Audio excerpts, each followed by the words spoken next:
আসসালামু আলাইকুম। সকালে ঘুম থেকে উঠে শুনি কি মেশিনারি বন্ধ।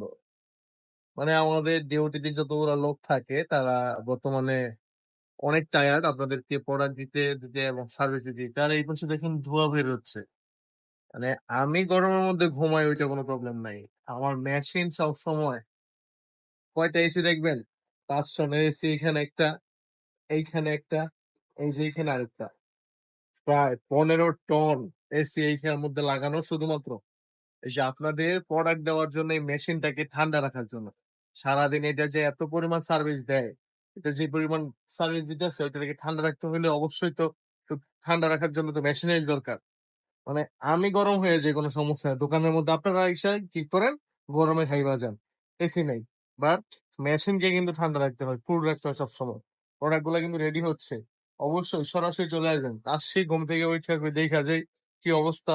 বাসার মধ্যে তো এই যে এটা কিন্তু আমাদের বাসার মধ্যেই। আপনারা যারা মনে করেন যে সবাই তো বলে সবার কারখানা, আমি দেখাই দেই আজকে যে আমি কি থেকে আপনাদের প্রোডাক্ট দিতেছি। এই যে আম গাছে আম আছে, আম খেয়ে যাবেন। এটা হচ্ছে বাসা। এই যে ওই পেছনে হয়েছে টেক্সটাইল, আরেকটা ওইটার মধ্যে হচ্ছে সুতা থেকে কাপড় তৈরি হয়। সরাসরি ভিডিও দেখতে বা সরাসরি যদি চান যে না নিজে দেখে নেবেন কাপড়, তাহলে চলে আসবেন একদিন। বেড়ায় যাবেন বাসায়, ঘুরে যাবেন, দাওয়াত রইলো। আল্লাহ হাফেজ।